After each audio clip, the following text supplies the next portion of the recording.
Alright, I'm going to make a little video, not so much about how to use this program, but in an effort to convince you that you need it. Um, Here's a rough layout of a make-believe trophy buckle. Um, I'll never actually build this buckle, but we're going to use it as an example of how you can draw one and how you can use the software program CorelDRAW. There's a lot of different ways to get CorelDRAW. You don't necessarily have to get the latest, greatest version. You can get on the cloud, which is what I do, where I have all of their software for roughly $29 a month. That's $1 a day. For what I do, I use it every day, so that's cheap. So you can look online, poke around, and you can find a student version for $89, somewhere in there. I wouldn't go any older than X3, and I believe this version that I'm using is X8. They haven't made any significant changes as they would apply to us. So anyway, let's dive right in. First, we're going to draw this buckle border, and we're going to do that by starting with an oval, and you'll find all these tools over on the side. So here is an oval. Now, for me to make this exactly the same size as that, I can use this buckle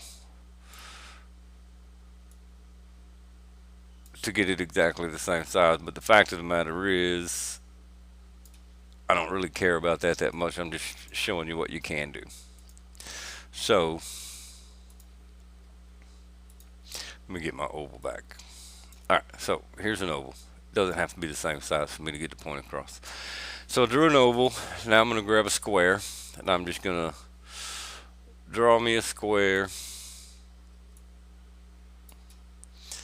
When I grab this in the center, it'll automatically center it for me. Alright, so now I want to round these corners like so.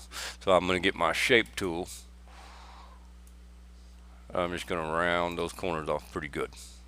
And then I'm going to let all of that go by clicking on my pick tool and then clicking off in space. Alright, so there's the basics of that. Now I need to get rid of all of these little lines.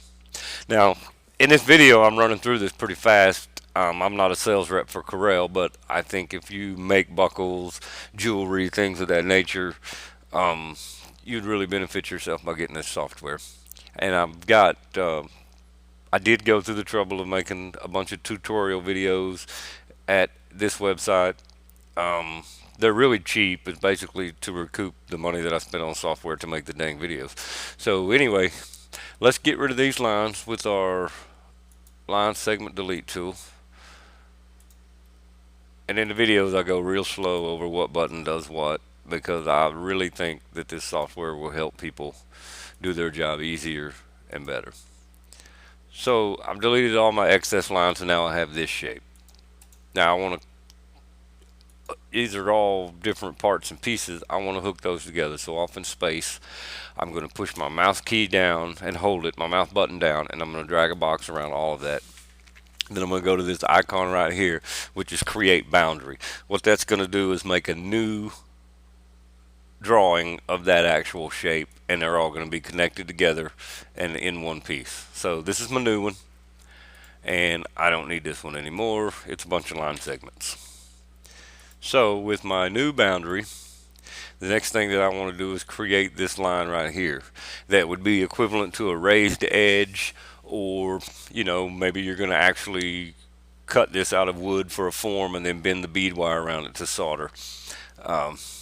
That'll be up to you. But this is going to be drawn with what's called a contour tool, and it's right here. Now when you open your software, this box is probably not going to be up, so I'm going to close it and show you where to go find that option. And it's going to be under your effects menu, and you're going to go down about midway to contour, and you're going to click on that. It's going to open this window for you. This is going to give me a contour to the inside, outside. This one would step them all the way down. We definitely don't want that one. So I want to put a contour on the inside of it. So I'm going to click apply, and I can see that this is not as wide as I want it to be. So I'm going to up this. That looks pretty good. I can live with that. So now there's my buckle outline. The next step is that we're going to go in and we're going to make these words. So over here, I'm going to pick my text tool, which is just the logo for that is, or the icon for that is just the letter A. So I'm going to click on that, come over here anywhere I want. I'm going to click again to set that down. I'm going to turn my caps locks on and type memorial. There we go. There's the word memorial. Now, I'm going to move my mouse to the last letter, and as I creep up on it, you'll see my mouse change to a straight bar. I'm just going to hold the mouse key down, mouse button, and then I'm going to drag to the left to highlight that whole word. Now I can change my lettering style. So I changed my lettering style.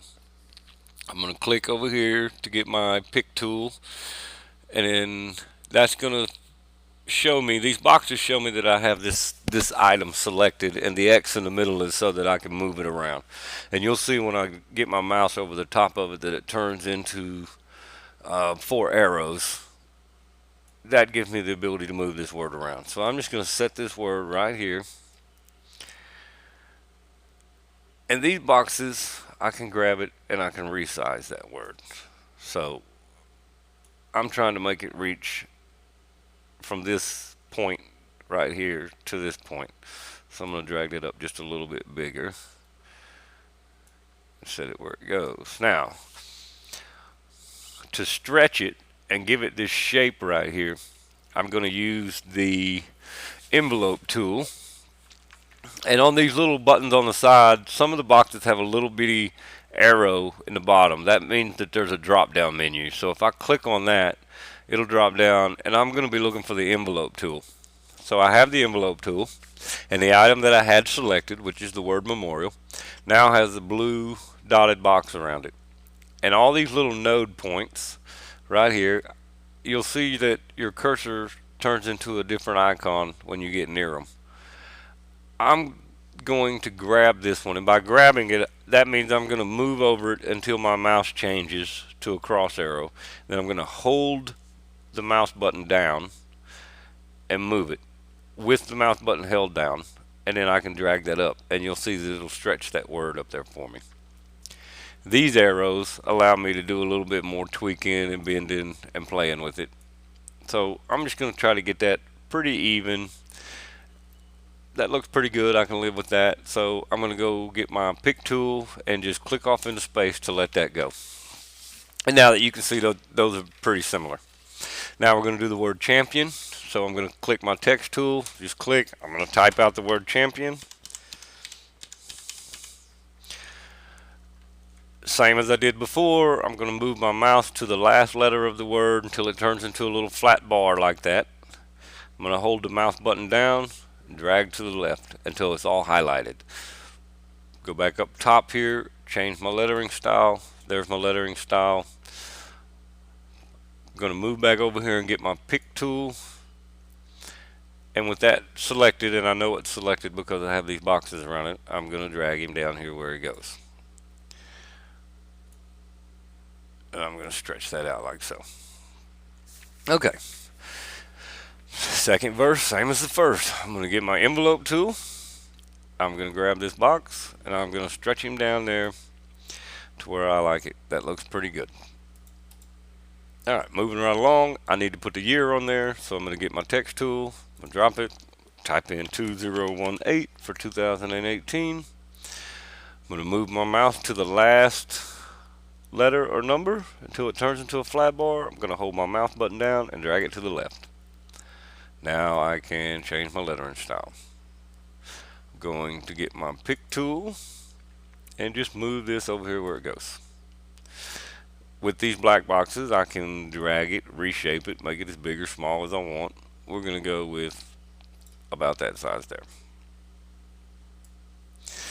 Now, I can save myself the trouble of getting another text tool by duplicating this box. And how I do that is I'm going to hold the shift key down on my keyboard. And while I have this shift key held down, I'm going to hit the D button, which is short for duplicate. And I'm going to, if I push the right button, it would help. Control D, duplicate. So now I have that. Now all I have to do is change this from 2018 to the word bronc. So I'm going to get my mouse over it, and I'm just going to double click. That's going to give me the blinking cursor. Now we're right back where we were a while ago, where I can slide up until my mouse becomes a bar, hold the mouse button down and drag to the left, and simply type the word bronc. Go to my pick tool and let all of that go. Alright, so there's the word bronc. This is what we're making. So I'm going to select that, and I know it's selected because I have black boxes all the way around. I'm going to do a Control D to duplicate it. I'm going to grab a hold of it and move it right there. Same as before, I'm going to double click on this until I get the cursor. I'm going to hold my mouse button down, drag to the left. Now I'm going to type in writing. Now the reason that I did it that way instead of just making a whole new text box is because I wanted them to be the same size. And I could have done it the other way and resized it to fit. This is just a little bit faster way of doing it. So there is my words bronc writing. Now I want these words to behave as one word. In other words, if I resize this one, I want this one to resize exactly the same. So I'm going to group these and make them one item. So with my pick tool selected off in space, I'm going to hold down my mouse button and I'm going to drag a box around that with the mouse button held down. And then I'm going to release it, and now these are both selected. I'm going to go to Object up in the top menu, Object, and you can see the group option about halfway down. I'm going to group objects. So now they are grouped. That means if I resize one, the other one's coming with it. If I move one, the other one's coming with it. So we're just going to set him on the buckle about where we think he's going to go.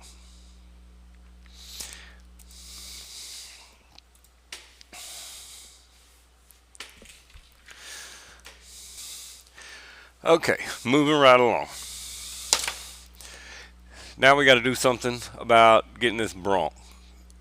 Now, I have no idea who drew this bronc. I got it from just a random internet search. The copyright rules on that probably don't apply. By the time we saw this out of a piece of silver or gold or whatever and solder it to our buckle and then hand engrave all of that, there's going to be enough differences in the artwork that you're not going to be infringing on anybody's intellectual property. That having been said, it's not a great idea to exactly copy somebody. My opinion on that is that you can start with somebody else's idea and then from there change it into your own thing. For the purpose of this video, I'm just going to show you how I got that so that I could put it on the buckle. And all I simply did was did an internet search. Now I'm running two screens, so I'm going to put this up on one screen. So here's Bing. You could use Google, Yahoo, whatever you want to. We're just going to type in bronc clip art and do a search.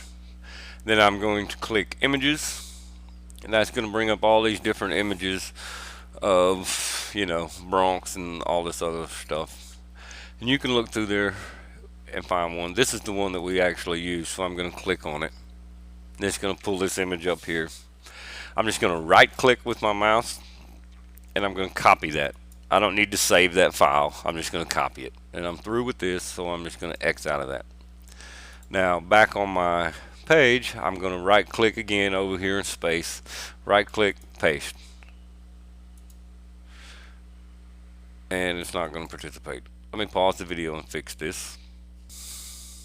Okay, sorry about that. I'm going to, so we went to the internet, we right click, copied. Now we're going to right click, paste, and here we have our bronc, and we can set him in there where he goes. These also, while you have them selected, you'll notice that it's got the black boxes around it. That gives us the ability to resize, shrink down, do whatever we need to do. And we can set that in there where it goes. Now, this white border that's around this JPEG image, it's cutting into my bronc writing. So what I'm going to do is go, while it's selected, I'm going to go to Object, and it says Order. I'm going to move that to the back of the page so it's in the background. Okay, and you can see that these two buckles are starting to look a lot alike. Now, for the beads, and if you poked around, I posted in the engraver's notebook or on Facebook somewhere a tutorial on how to make these little beads for buckle borders and jewelry and whatnot out of scrap silver. So anyway, if you poke around, you can find that. It's not real complicated. Okay, so to draw these beads, there's nothing complicated about them. They're just a circle. So there's a circle. When I move this where I want to put it on my border, you'll notice that I can see these lines through there. I want to get rid of that. So down here, this paint bucket at the bottom, I'm going to double click that and it's going to pop open this window, and I want a solid color fill. So I'll click on this and it's going to bring up a color chart where I'm just going to hold my mouse button down and drag this little box up into the top corner because I want white. Click OK, and now it's white. Go get my pointer tool. This is selected. I'm going to do a Control D for duplicate. Control D, and I've duplicated that, but I want it to be a little bit smaller than this one because I'm going to make my beads graduated down in size. Now when I duplicate this one, it's going to be the same percentage reduced as this one it was in relationship to that one. So Control D, and there's the next size bead. Now I want to do this again on the other side, but to make things faster, I'm going to hold my mouse button down off in space and draw a box around both of those, and I'm going to do a Control D, and now I have both of those. Now I just need to flip them over, and I'm going to do that right there, and then I will move them into position. Click off into space to let them go, and there's the beads. So I'm going to select all of these by drawing a box, and to draw a box you're going to hold your mouse button down and drag your mouse and select them all. Now while I've got them like this, I want those to all behave as one unit. So again, I'm going to go to Object, Group, Objects, and now they all move together as one. I need beads to go on the bottom of my buckle, so I'm going to do a Control Duplicate. Now I have beads for the bottom of my buckle. I'm going to flip them and place them. Now you're going to be hand making this buckle, but for the sake of providing artwork to your customer, etc., so on, I'm going to hold the Shift key down and select this one as well. And I'm going to go to Object, Align and Distribute, and I want to align those vertically so that they're just straight in line with each other. You're going to repeat that process to draw your beads on the side. It's not real complicated. Again, the purpose of this video is not so much to be a tutorial as it is to convince you that you should go ahead and get this software. There are tutorials at this website right here. Don't be cheap. They're not very expensive. I think you can watch all of them for $10, and as long as you use the same computer, you can watch the videos as many times as you need to get it down. So back to our buckle. Alright, we don't need this guy anymore. Get him out of there. Let's talk about putting scroll work inside here, because if you just cut all that out and soldered this buckle together, it's going to be pretty plain. So what I'm going to do at this point is I'm just going to print this out actual size. Then I'm going to draw some scroll work in here as good as I can, but I'm not going to be sweating it if it's not perfect, because you'll see that after we draw that in, we're going to scan that in, blow it up, and then once it's blown up, we'll be able to put more detail in it. The purpose of drawing it roughly at actual size is that if you just blew this up and drew your scrolls from the word go huge, odds are when you shrink it back down, you'll find out that you've put too much detail in your artwork, and now it becomes impossible to work with. So I'm going to print this out and we'll go from there. Okay, so I printed that out and I drew some scroll work in and I stuck it in the scanner. So what we're going to do now is we're going to go to File, Acquire Image, and we're gonna scan that image in. So I'm just going to do a preview on that.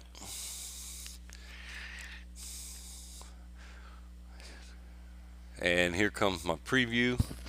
It's my buckle. I put it in there upside down, but who cares? And on my particular scanner, I have to uncheck this box to be able to grab. And once I uncheck that box, then I have control of these dotted lines. I don't need the whole buckle. I just need the portion of it that I drew scrolls on. And if you're a friend of mine on Facebook, you know that I have time to make these videos because I have a broken hand. And then I'm just going to hit scan. And the point of me saying that is I didn't bother to draw the scrolls for the whole buckle. I just drew the scrolls for half of the buckle because it kind of hurt. Alright, once I have it scanned in, I can just click to place that. And you can see where I kind of rough drew some scrolls.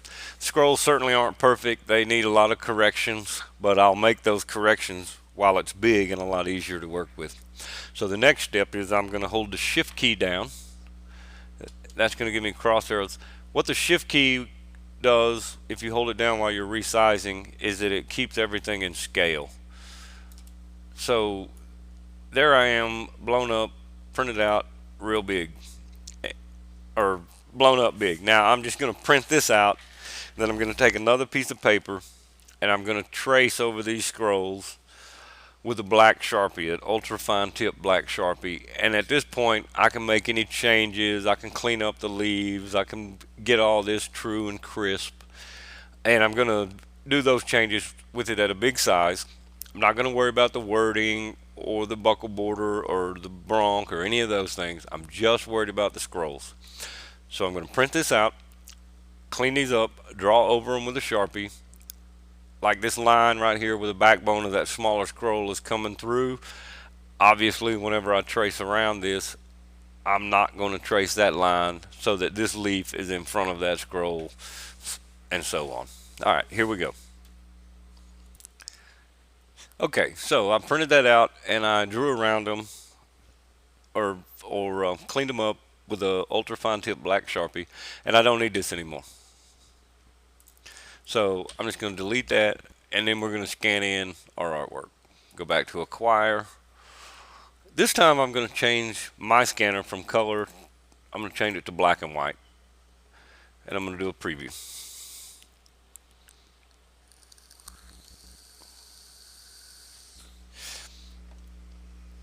And eventually we're going to get a preview of this scanning. Okay, there it is. I'm going to uncheck this box. Yours may be different, but I'm going to uncheck that. Now, I want both of these as individual images, so I'm going to scan just the big one first, and then I'll go back and get the smaller one.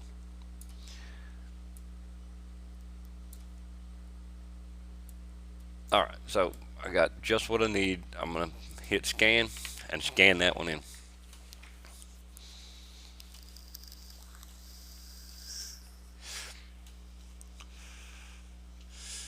And there is my scroll scanned in. Now at the moment it's a JPEG or a raster file, and you can see that I have this white background. So when I size this down and try to place it in there, you're not going to be able to see any of this other stuff. In addition to that, I'm actually going to make a transfer out of these scrolls so that I can cut all of these lines with my engraver and then go back and saw it out. So the purpose of making it a vector file is if I really zoom in on this, you can see how jagged these lines get. Now, one of the cool things that this program will do is that it'll convert that to a vector file for me. So you'll notice that I don't have that option up here. But if I click on this where the boxes are around it and I know that this item is selected, I get this box that says trace bitmap.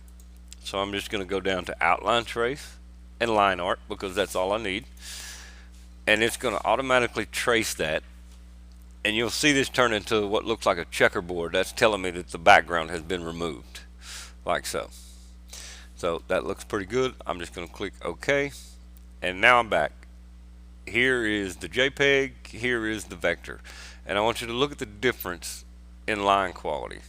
This is smooth and this one's very pixelated.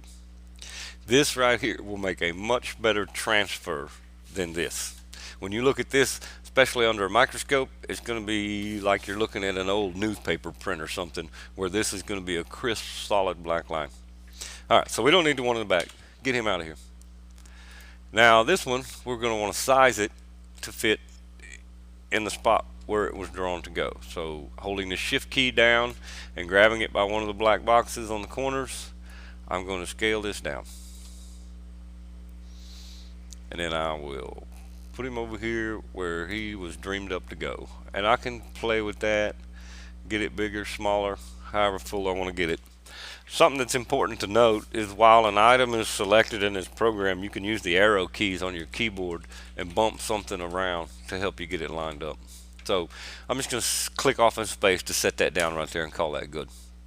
To save time on the video, I'm going to pause the video, but I'm going to go ahead and get the other piece of scroll that goes right here. I'm going to just repeat the same process. I'm going to go back and scan it, convert it to a bitmap, or convert it to a vector file by tracing the bitmap. So here we go. Okay, so we're back and I just scanned in the other scroll. Now I scanned this one in color. I didn't change my scanner to black and white, and the reason that I didn't is I want to show you that if you don't know how to change your scanner to where it just picks up black and white, with the scan selected, I need to get this crisp and clean. Otherwise, when I try to do a trace bitmap, it's going to come in all funky. But in this program, you can also edit these just a little bit. So we're going to edit this one right quick. So I'm going to go over to bitmaps, which is in your top menu. I'm going to click on it, and I'm going to go down to mode. And in mode, I'm just going to change that to a black and white image.